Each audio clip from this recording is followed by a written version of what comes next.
At 1 a.m., the world outside my window was silent, except for the distant hum of a motorcycle and the restless barking of a neighbor's dog. I had just turned off the TV, the blue glow fading from the living room, and was about to surrender to the exhaustion of another long shift as a police officer. My body ached, my mind was heavy, and all I wanted was a few hours of dreamless sleep. But fate had other plans for me that night, plans that would test every ounce of strength I had left. The knock at the door was frantic, desperate, the kind that makes your heart leap into your throat. I grabbed a chair, my instincts on high alert, and called out, "Who is it?" No answer. Just another round of weak, hurried knocks, and then a voice, broken, trembling, barely more than a whisper. "Mom, open up, please." My daughter's voice. I rushed to the door, hands shaking, and when I opened it, she collapsed into my arms. Her name is Julia. She was always the light of my life. The girl who used to chase butterflies in the yard and bring me wildflowers. The one who could make me laugh even on the darkest days. But tonight she was a shadow of herself. Her face was bruised, her lips split and bleeding, her eyes swollen with tears and pain. She clung to me, sobbing, and I felt her whole body tremble as if she might shatter in my arms. I helped her inside, my mind racing with questions and rage. I laid her gently on the sofa, ran to the kitchen for a damp cloth and the first aid kit, and tried to steady my hands as I cleaned the blood from her mouth. The cut was deep, the kind that doesn't just hurt the skin but wounds the soul. She kept clutching her stomach, her hands shaking. When I lifted her blouse, I saw a bruise so dark and wide it looked like a storm cloud had settled on her skin. "Julia, who did this to you?" I asked, my voice breaking. She didn't answer at first, just cried harder, her sobs echoing through the quiet house. Finally, she whispered, "It was Mark. He hit me." Because of her, because of his mistress. The words hung in the air, heavy and poisonous. I felt a surge of anger so fierce it made my vision blur. Mark, my son-in-law, the man I had welcomed into my family, the man I had trusted to love and protect my daughter, had done this. I wanted to storm over to their house, to drag him out into the street and make him pay for every bruise, every tear. But I knew I had to be smart. I was a mother, but I was also a cop. I had to do this right. I called the hospital, told them I was bringing my daughter in, and then called a taxi. My car was in the shop, and I couldn't risk waiting for an ambulance. While we waited, I wrapped Julia in a blanket and held her close. Her phone kept lighting up on the table, message after message from Mark. I caught a glimpse of one. "Open your mouth and you'll lose everything." My blood ran cold. I reached for the phone, but Julia snatched it away, her eyes wide with fear. "Don't look, Mom, please, it's nothing." I didn't press her. I just squeezed her hand and promised, "I'm here. Nothing is going to happen to you." The taxi arrived, and I helped Julia into the back seat, supporting her as if she were made of glass. On the way to the hospital, she kept apologizing, her voice small and broken. "I'm sorry, Mom, I didn't want to bother you. I just couldn't take it anymore." I had to run. Every word was a knife in my heart. I had promised to protect her, and now she was here, battered and afraid, because of a man I had once called family. At the hospital, the harsh white lights made everything feel even more unreal. The nurse took one look at Julia and rushed her to an exam room. I followed, my heart pounding, as the doctor examined her injuries. Bruises on her face, her arms, her stomach, a split lip, a swollen eye. The doctor ordered x-rays, worried about internal injuries. I stood by Julia's side, holding her hand, trying to be strong for her even as I felt myself unraveling inside. When the doctor left, I sat by Julia's bed and watched her sleep, her face still streaked with tears. I thought of all the times I had kissed her scraped knees, braided her hair, told her she was strong and brave. I thought of the day she married Mark, how happy she had looked, how much I had hoped he would be good to her. Now all I could see was the pain he had caused. I sat in the hospital room, the steady beep of the monitor the only sound in the darkness. Julia's breathing was shallow, her face turned away from the harsh light. I wanted to reach out and hold her, to tell her that everything would be all right, but I knew words were useless now. I was her mother, but I was also a police officer, and I had seen too many women come through these doors with the same bruises, the same haunted eyes. I had always promised myself that if it ever happened to my own daughter, I would do whatever it took to make it stop. The doctor returned with the X-ray results. "No broken bones," he said quietly, "but she has severe contusions and needs rest. I'll prescribe something for the pain. She should stay here tonight for observation." I nodded, relief and anger warring inside me. I thanked him, then sat by Julia's bed watching her sleep. I thought about Mark, about the man I had once trusted, and felt a cold determination settle in my chest. He would not get away with this. I stepped out into the hallway and called my friend and lawyer, Angela. She answered on the second ring, her voice groggy with sleep. "Elizabeth, is everything okay?" "No," I said, my voice shaking. "Mark hit Julia. She's in the hospital. I need you to start the paperwork. I want a restraining order, and I want to press charges." And Angela, he threatened her. "I saw the messages." Angela's voice sharpened. "Send me everything you have. I'll get started right away. And Elizabeth, be careful. Men like Mark don't give up easily." I promised I would, then hung up and went back to Julia's room. She was awake now, her eyes red and swollen. "Mom, I'm scared," she whispered. "He said if I told anyone, he'd ruin me. He said he'd take everything." I sat on the edge of the bed and took her hand. "He's not going to hurt you again, Julia. I promise." "I'm going to make sure of it," she nodded, but I could see the doubt in her eyes. I knew it would take more than promises to make her feel safe again. The next morning, I brought Julia home. I made her tea, tucked her into bed, and sat with her until she fell asleep. Then I went to my bedroom, pulled out my police uniform, and dressed with slow, deliberate movements. Each button, each piece of equipment felt heavier than usual.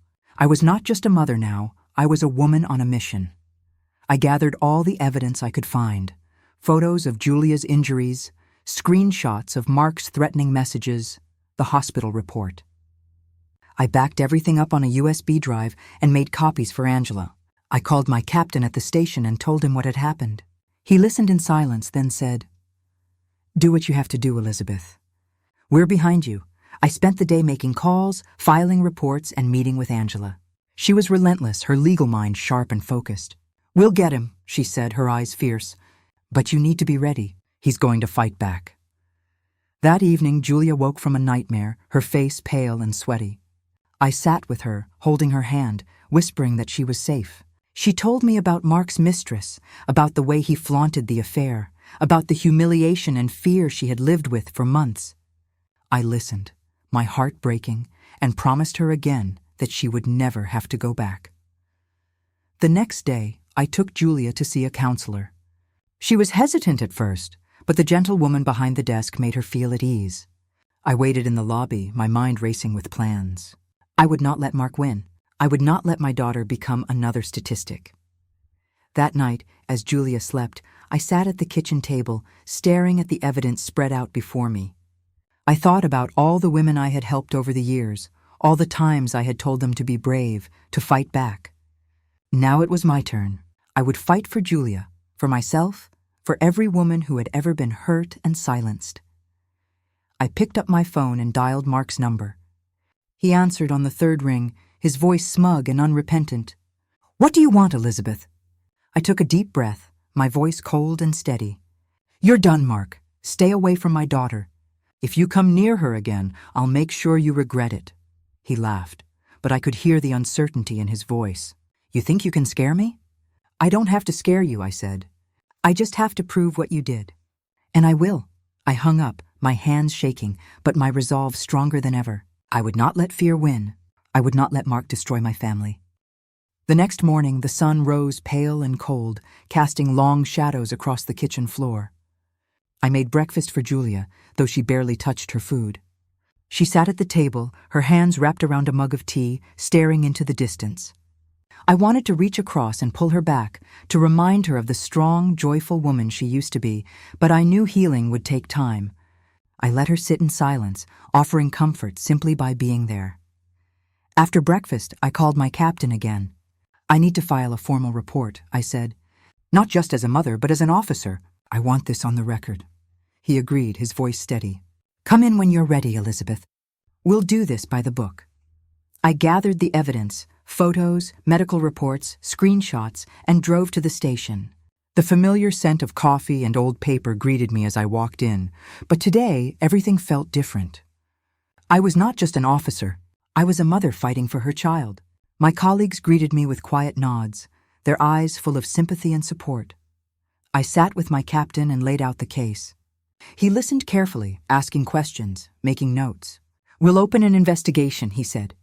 "But you know how these things go. Mark will try to twist the story. He'll say Julia is lying, that you're using your badge to get revenge." "I know," I replied, my voice hard. "But I have the evidence. And I have the truth." He nodded. "We'll back you up. But be careful, Elizabeth. Men like Mark don't go down without a fight." I left the station feeling both lighter and heavier. Lighter, because I had taken the first real step toward justice. Heavier, because I knew the battle was just beginning. When I got home, Julia was sitting on the porch, wrapped in a blanket, her eyes red from crying. I sat beside her, the autumn air crisp and sharp. "I filed the report," I told her. "It's official now. He can't hurt you anymore." She nodded, but I could see the fear still lurking in her eyes. "He called me this morning," she whispered. "He said if I don't come back, he'll ruin me. He'll tell everyone I'm crazy, that I made it all up." I clenched my fists, anger burning in my chest. "He's trying to scare you. That's what abusers do. But you're not alone, Julia. I'm here. The law is on your side." She looked at me, her eyes searching mine for reassurance. "What if no one believes me?" I took her hand, squeezing it gently. "We have the truth. We have evidence. And we have each other. That's more than enough." That afternoon, Angela called with an update. "The restraining order is in place," she said. "Mark can't come within 100 yards of Julia or your house. If he tries, call the police immediately." "Thank you," I said, relief flooding through me. "What about the charges?" "We're moving forward. The DA is reviewing the case. With the evidence you have, it's strong. But be prepared. Mark's lawyer is already making noise, saying Julia is unstable, that you're abusing your authority." I sighed, the weight of the fight settling on my shoulders. "We'll handle it. We have to." That evening, Julia and I sat together in the living room, the TV playing quietly in the background. She leaned against me, her head on my shoulder, and for the first time in days, I felt a glimmer of hope. We were moving forward step by step, but as the days passed, the pressure mounted. Mark's lawyer filed a counterclaim, accusing Julia of fabricating the abuse to extort money. Rumors spread through town, whispers at the grocery store, sideways glances at the post office. Some people believed us, offering quiet support. Others sided with Mark, convinced that Julia was lying, that I was using my badge for revenge. The hardest part was seeing Julia's pain. She withdrew, spending hours in her room barely speaking. I tried to coax her out, to remind her of the world beyond the pain, but she was lost in her own storm. I called the counselor, asking for extra sessions, desperate to help her heal. One night, as I sat at the kitchen table, sorting through paperwork, Julia came in and sat across from me. "Mom," she said quietly, "do you think I'll ever feel normal again?" I reached across the table, taking her hand in mine. "I don't know what normal is anymore, Julia, but I do know you're strong. You survived, and you're not alone. We'll get through this together." She nodded, a single tear slipping down her cheek. "Thank you, Mom, for believing me, for fighting for me." I squeezed her hand, my heart full of love and sorrow. "Always, Julia. Always." The next week was a blur of appointments, paperwork, and tense silences. Julia's bruises began to fade, but the shadows in her eyes lingered. I watched her move through the house like a ghost, flinching at sudden noises, jumping when the phone rang. I tried to fill the silence with small comforts, her favorite soup, fresh flowers on her nightstand, gentle reminders that she was safe now. But I knew healing would take more than time and tenderness. Angela called with updates almost daily. "Mark's lawyer is pushing hard," she warned. "He's spreading rumors, trying to turn the community against you and Julia. But the evidence is solid, Elizabeth. Don't let them rattle you." I thanked her, but the words stung. I could feel the shift in the air when I walked through town. Old friends avoided my gaze. Neighbors whispered behind their hands. At the market, I overheard two women muttering that Julia must have provoked Mark, that I was just a bitter mother-in-law out for revenge. I kept my head high, but inside I was seething. How quickly people turned, how easily they believed the worst. One afternoon, Julia's friend Mia stopped by. She brought a casserole and a hug, her eyes full of concern. "I believe you, Julia," she said fiercely. "Don't let them make you doubt yourself." Julia managed a small smile, and for a moment I saw a flicker of the girl she used to be. That night, as I was locking up, I found an envelope slipped under the door. Inside was a single sheet of paper, the words scrawled in angry, uneven handwriting.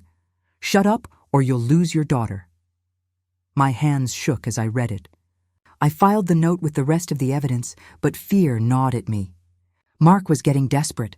I called Angela and the police station, reporting the threat. My captain promised extra patrols near the house, and Angela's voice was steady. "This is good, Elizabeth. The more he lashes out, the more he shows his true colors. Keep everything. We'll use it all." Julia was terrified when I told her about the note. She clung to me, her voice trembling. "What if he tries to hurt you, Mom? What if he comes here?" I hugged her tightly. "He won't, we're protected. And if he tries, he'll answer to the law and to me." The next day, I met with Angela and the district attorney. We reviewed the evidence, planned our strategy, and prepared for the hearing. Angela was a force of nature, her confidence infectious. "We have the truth, Elizabeth. We have the law. He can't hide forever." But Mark was relentless. He filed a motion to have the restraining order lifted, claiming Julia was unstable and I was abusing my authority. The hearing was set for the following week. I spent every spare moment gathering more evidence, talking to witnesses, and preparing Julia for what was to come. The night before the hearing, Julia couldn't sleep. She paced the house, her anxiety palpable. I sat with her on the porch, the cool night air wrapping around us. "I'm scared, Mom," she whispered. "What if they don't believe me? What if he wins?" I took her hands in mine, looking into her eyes. "You are brave, Julia. You survived. You told the truth. That's all anyone can ask. No matter what happens tomorrow, I am proud of you." She nodded, tears slipping down her cheeks. "Thank you, Mom. I don't know what I'd do without you." I held her close, my heart aching. I wished I could take away her pain, shield her from the world's cruelty. But all I could do was stand by her, fight for her, and hope that justice would prevail. The morning of the hearing dawned gray and cold. Julia dressed carefully, her hands shaking as she buttoned her blouse. I wore my uniform, a silent reminder that I was not just a mother, but a protector. We drove to the courthouse in silence, the weight of the day pressing down on us. Inside, the courtroom was packed. Mark sat at the defense table, his face smug, his lawyer whispering in his ear. I felt a surge of anger, but I pushed it down. This was not the time for rage. This was the time for truth. Angela presented our case with calm precision, laying out the evidence, the medical reports, the threatening messages, the note. Julia testified, her voice trembling but clear. She told the court about the abuse, the fear, the night she ran to me for help. I watched her, pride and sorrow warring in my chest. When it was my turn, I spoke as both a mother and an officer. I told the court about the night Julia arrived, about the bruises, the threats, the fear.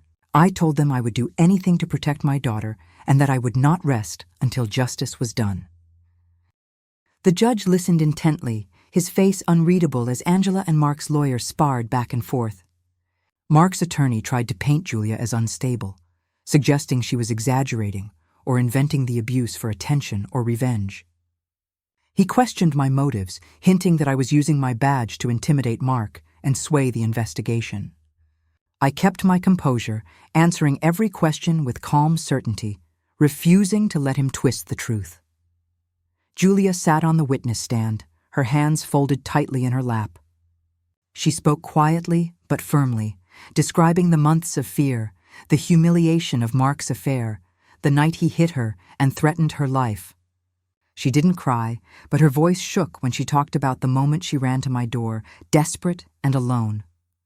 I saw some in the courtroom wipe their eyes, while others looked away, uncomfortable with the rawness of her pain. Mark took the stand, his demeanor cold and defensive. He denied everything, claiming Julia was jealous and unstable, that she'd attacked him first, that I was orchestrating a vendetta. His words rang hollow, but I could see some in the crowd wanted to believe him. That was the hardest part, knowing that even with all the evidence, some people would always side with the abuser. Angela was relentless. She presented the medical records, the photos of Julia's injuries, the threatening messages, and the note left at our door. She called Mia, who testified about Julia's fear and the bruises she'd seen. She even called Miss Camilla, our neighbor, who described the night Julia arrived, battered and sobbing, and provided the security footage from her camera. Each piece of evidence was another stone in the wall we were building around the truth. The judge called a recess, and Julia and I stepped outside into the cold air. She leaned against me, her body trembling. "I hate this, Mom. I hate having to tell everyone what he did. I just want it to be over." I wrapped my arm around her. "I know, sweetheart. But you're doing the right thing. You're not just fighting for yourself. You're fighting for every woman who's ever been hurt and told to stay silent." She nodded, wiping her eyes. "I just want to feel safe again." "We will," I promised. "No matter what happens, we'll get through this together." Back in the courtroom, the judge returned and called Denise, Mark's mistress, to the stand. She looked nervous, her eyes darting around the room. At first, she tried to protect Mark, but under Angela's questioning, her story began to unravel. She admitted to the affair, to witnessing Mark's temper, to hearing him threaten Julia. Her testimony was the final blow. The judge listened to closing arguments, then sat in silence for what felt like an eternity. Finally he spoke, his voice steady and clear. "The evidence is overwhelming. The restraining order will remain in place. Criminal charges will proceed. Mark, you are to have no contact with Julia or her family. Any violation will result in immediate arrest." A wave of relief washed over me. Julia burst into tears, her body shaking with the release of months of fear and tension. I held her close, whispering that it was over, that she was safe. Mark was led from the courtroom, his face twisted in anger. His lawyer gathered their things, avoiding my gaze. I felt no triumph, only a deep, aching exhaustion. Justice had been served, but the wounds would take time to heal. Outside, friends and neighbors who had doubted us now offered quiet words of support. Some apologized for believing Mark's lies. Others simply hugged Julia, their eyes full of regret. I accepted their words, knowing that forgiveness would come slowly, if at all. That night, Julia and I sat on the porch, wrapped in blankets, watching the stars. She leaned her head on my shoulder, her breathing finally calm. "Thank you, Mom," she whispered. "For everything." I kissed her forehead, my heart full. "You're my daughter. I'll always fight for you." As the night deepened, I realized that this was just the beginning. There would be more battles, more healing, more work to do. But for the first time in a long time, I felt hope. The days after the hearing passed in a strange, quiet haze. Julia slept more, her body finally allowed to rest without fear of being woken by threats or violence. I kept the house filled with gentle routines, fresh sheets, warm meals, the soft hum of the radio in the kitchen. I wanted to give her a sense of normalcy, a reminder that life could be safe and predictable again. But outside our walls, the world was still catching up. The news of the court's decision spread quickly through town. Some people offered support, dropping off casseroles or sending cards. Others kept their distance, unsure of what to say or still clinging to the stories Mark's lawyer had spun. I tried not to let it bother me, but every sideways glance at the grocery store, every whispered conversation at the post office, was a reminder of how hard it is to change people's minds. Julia started seeing her counselor twice a week. After each session, she seemed a little lighter, her eyes a little brighter. She began to talk more, to laugh at small things, to help me in the garden. One afternoon, as we planted new flowers, she looked up at me and said, "I feel like I'm waking up from a nightmare, Mom. I'm scared, but I'm also free." I hugged her, tears stinging my eyes. "You are free, Julia. You're safe now, and you're stronger than you know." Angela kept me updated on the criminal case. Mark's lawyer is still trying to delay things, but the evidence is solid. He's facing real consequences, Elizabeth. "You did everything right." I thanked her, but I knew the fight wasn't over. Mark's friends still tried to intimidate us. One night, I found another note on the porch. "You'll regret this." I filed it with the police, but it rattled me. I doubled down on security, making sure Julia was never alone, keeping the doors locked and the lights on. Despite the threats, we refused to hide. Julia and I went to the market together, walked in the park, visited friends. Each outing was an act of defiance, a statement that we would not be driven into the shadows. Some people smiled and nodded, others looked away, but I held my head high.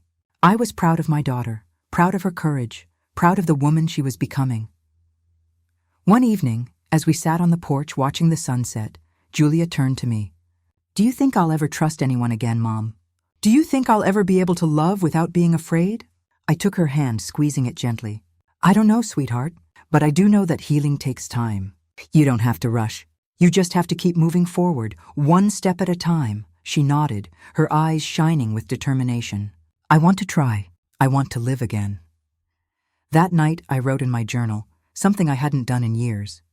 I wrote about the pain, the fear, the anger, but also about the hope, the small victories, the moments of laughter that were slowly returning to our lives.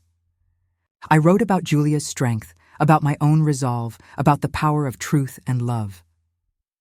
The next morning, Julia surprised me by making breakfast. She set the table with care, pouring coffee and arranging fruit on a plate. "I want to start over, Mom," she said softly. "I want to find myself again." I smiled, pride swelling in my chest. "You already are, Julia. Every day you're finding your way back." As we ate together, I realized that the worst was behind us. There would still be hard days, still be moments of doubt and fear, but we had survived. We had fought for justice, for safety, for each other, and we had won. Spring arrived, and with it, a sense of renewal that seeped into every corner of our lives. Julia began to reclaim small pieces of herself, one gentle step at a time. She started volunteering at the local library, helping children with their reading, her laughter echoing softly between the shelves. I watched her from a distance, my heart swelling with pride and relief. The bruises had faded, but the strength in her eyes was something new, something hard-won. I returned to work at the police station, my colleagues greeting me with quiet respect. Some offered words of support, others simply nodded, but I could feel the shift in the way they looked at me. I was no longer just Elizabeth, the officer. I was Elizabeth, the mother who had fought for her daughter and refused to back down. The experience had changed me, made me more compassionate, more determined to help others who found themselves in the same darkness Julia had escaped. The criminal case against Mark moved forward, slowly but surely. Angela kept me informed at every step. "He's trying to negotiate a plea deal," she told me one afternoon. "But the DA is holding firm. With the evidence we have, he's facing real jail time." Julia was called to testify again, this time in the criminal trial.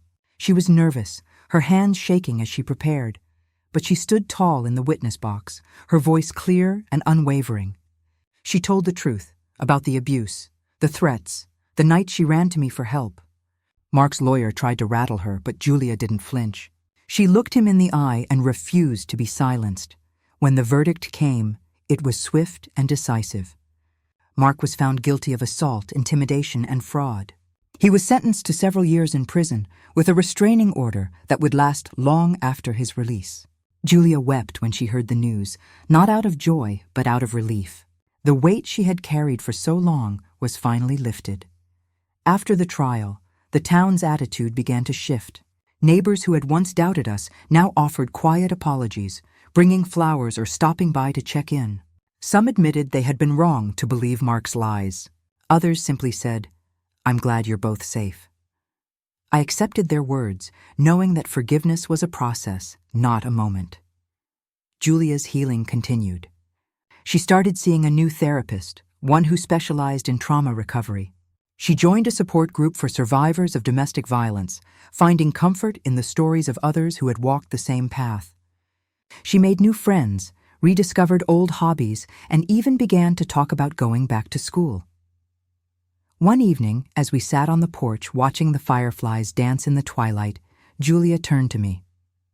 "I never thought I'd feel hope again, Mom. I never thought I'd be able to breathe without fear.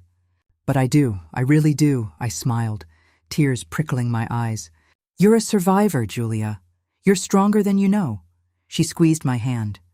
"I couldn't have done it without you. I looked at her, my heart full. We did it together, and we'll keep moving forward, no matter what. As the days grew longer and the world blossomed around us, I realized that our story was not just one of pain and loss, but of resilience and love. We had faced the darkness and found our way back to the light. And though the scars would always remain, they were a testament to our strength, a reminder that we had survived and that we would never be silenced again. Summer brought warmth and color back into our lives. Julia's hair grew long again, and she let it down, no longer hiding behind scarves or hats. She wore bright dresses, laughed with friends on the porch, and sometimes even sang while she cooked. The house felt alive, filled with the scent of fresh bread and the sound of music drifting from the radio. I watched her blossom, each day a little stronger, a little more herself. I found myself changing too. I became more involved in the community, volunteering at the women's shelter and speaking at local schools about domestic violence and the importance of standing up for yourself and others. My story, and Julia's, became a beacon for others who were suffering in silence. Women came to me quietly, sharing their own stories, asking for advice, seeking hope. I listened, I comforted, and I helped them find the resources they needed. I realized that our pain had not been in vain. It had become a source of strength for others. Angela and I grew close, our friendship forged in the fires of battle. We met for coffee every week, sharing updates on the case, on Julia, on life. She encouraged me to write about our experience, to put our story on paper so that others might find courage in our journey. I started a journal, filling page after page with memories, fears, and triumphs. Writing became a way to process the pain, to celebrate the victories, to remember how far we had come. Julia's support group became a second family to her. She brought home new friends, women who understood her struggles without explanation. They laughed together, cried together, and celebrated each other's milestones. I saw Julia's confidence return, her spirit rekindled by the love and understanding of those who had walked the same path. One afternoon, Julia came home with a letter in her hand, her eyes shining. "I've been accepted into the university's social work program, Mom. I want to help other women, the way you and Angela helped me." I hugged her tightly, pride and joy flooding my heart. "You'll be amazing, Julia. You already are." We celebrated with a small party, inviting friends, neighbors, and members of her support group. The house was filled with laughter, music, and the clinking of glasses. For the first time in a long time, I felt truly at peace. As the summer days stretched on, Julia and I spent evenings on the porch, watching the sun set over the fields. We talked about the future, her studies, my work, the possibility of traveling together. We dreamed out loud, unafraid of what might come next. One night, as the stars blinked into existence above us, Julia turned to me. "Do you ever regret fighting back, Mom? Do you ever wish we'd just stayed quiet?" I shook my head, my voice steady. "Never. Silence is what lets people like Mark win. Speaking up is hard, but it's the only way to change things. I'm proud of you, Julia. I'm proud of us." She smiled, her eyes full of gratitude. "Me too, Mom. Me too." As the fireflies danced in the warm night air, I realized that our story was not just about survival, but about transformation.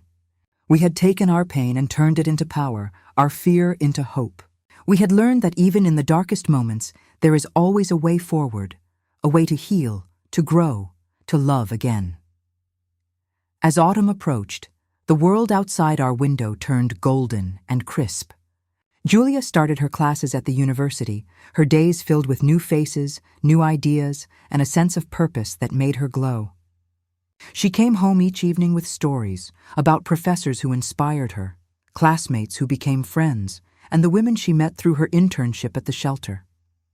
I listened to her, my heart swelling with pride, knowing how far she had come from the night she collapsed at my door. I continued my work at the police station. But now I was more than just an officer, I was an advocate. I worked closely with the shelter, helping women navigate the legal system, offering advice, and sometimes just listening. My own experience had given me a new perspective, a deeper empathy for those who felt trapped and voiceless. I spoke at community meetings, sharing our story, urging others to look out for the signs of abuse and to never turn away from someone in need. The town, too, began to change. The whispers faded, replaced by nods of respect and quiet words of encouragement. Some of the women who had once doubted Julia now came to me for help, their own secrets finally spoken aloud. I realized that our fight had not just been for ourselves, but for the whole community. We had broken the silence, and in doing so, had given others permission to do the same. Julia's healing was not linear. There were still hard days, moments when a sudden noise would make her flinch, or a memory would bring tears to her eyes. But she faced each challenge with courage, leaning on her friends, her therapist, and me. She learned to set boundaries, to say no, to trust her instincts.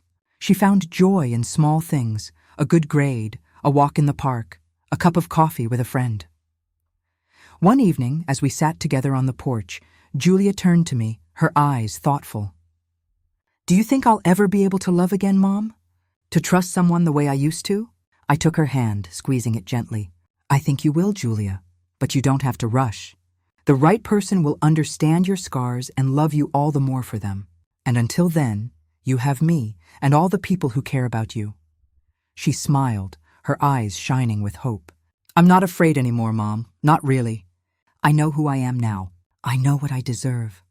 I hugged her, feeling the truth of her words settle in my heart. She was no longer the frightened woman who had run to me in the middle of the night. She was strong, resilient, and ready to face whatever the future held. As the leaves fell and the air grew colder, I found myself reflecting on the journey we had taken. The pain, the fear, the struggle, but also the love, the growth, the victories. We had been tested, and we had emerged stronger, wiser, and more connected than ever. One afternoon, Julia brought home a bouquet of wildflowers, placing them in a vase on the kitchen table. "For you, Mom," she said, her voice soft. "For everything." I smiled, tears prickling my eyes. "Thank you, Julia, for fighting, for surviving, for coming home." That night, as I watched her studying at the kitchen table, her face lit by the soft glow of the lamp, I felt a peace I hadn't known in years.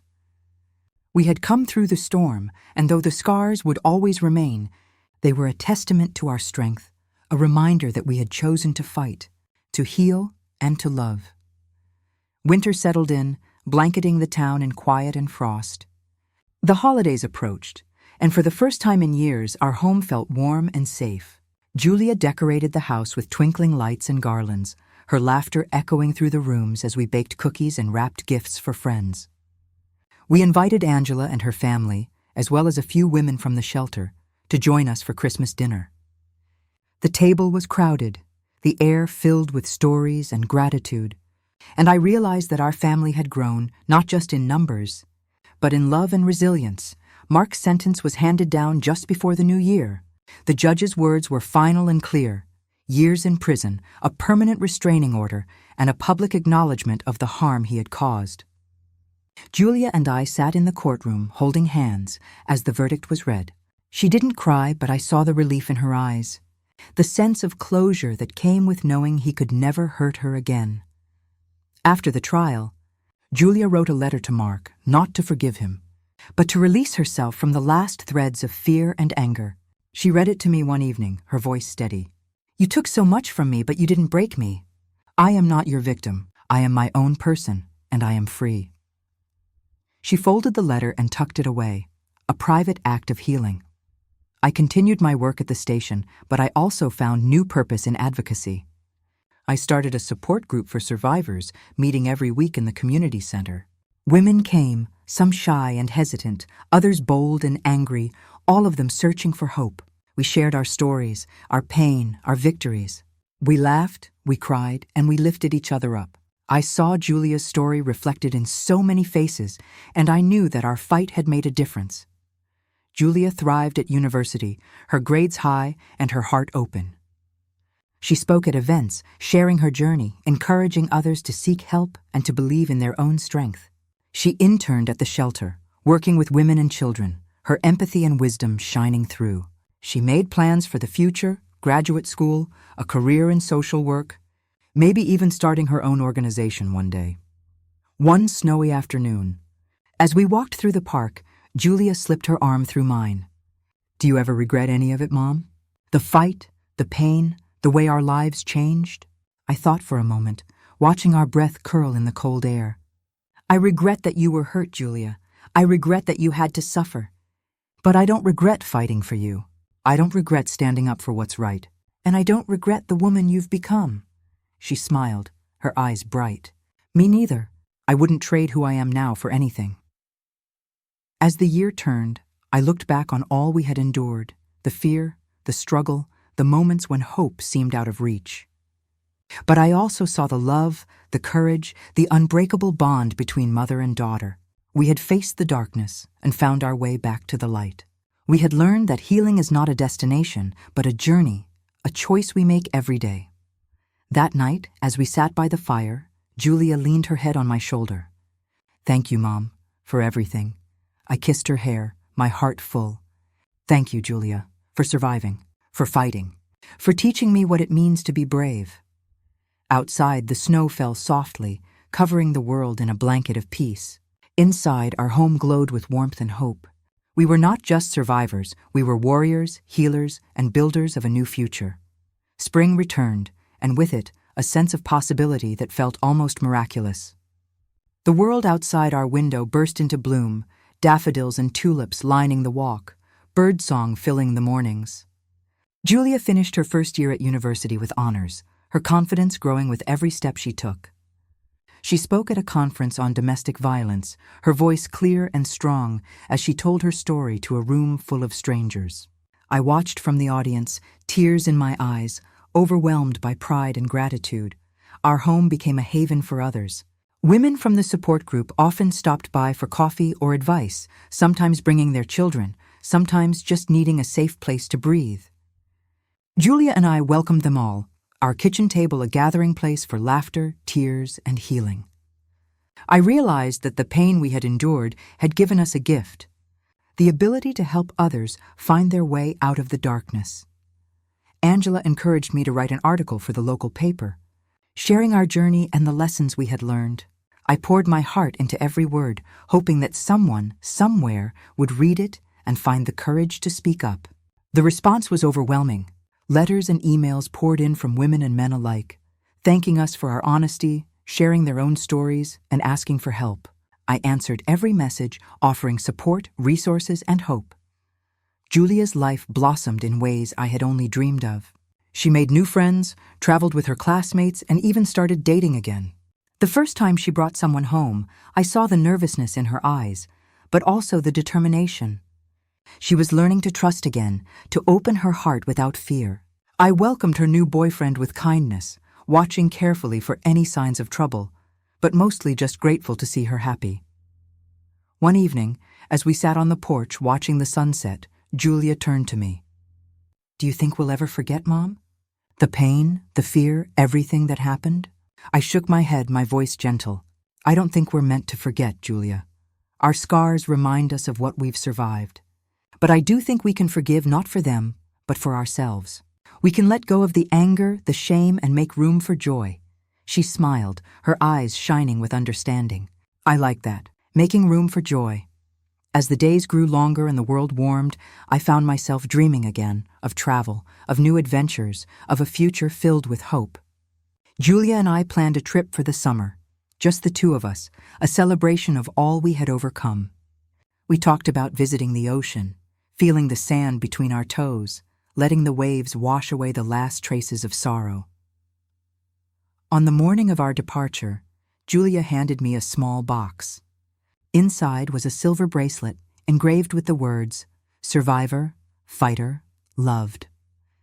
I slipped it onto my wrist, tears filling my eyes. "Thank you, Julia, for everything." She hugged me tightly. "No, Mom, thank you for saving me, for teaching me how to save myself." As we drove away, the sun rising behind us, I looked at my daughter, strong, radiant, unbreakable, and felt a peace I had never known before. We had faced the worst and found our way back to each other. We had turned our pain into purpose, our fear into strength, our silence into a voice that could not be ignored. Our story was not just about survival, but about transformation. about the power of love, the courage to fight, and the hope that even in the darkest night, a new day will always come. If our story touched you, or if you know someone who needs to hear it, please share this video. Leave a comment below and tell us where you're listening from, or share your own story. Your words might be the light someone else needs. Don't forget to like and subscribe for more true stories of courage, hope, and healing. Remember, you are never alone and your voice matters. Thank you for being part of our journey.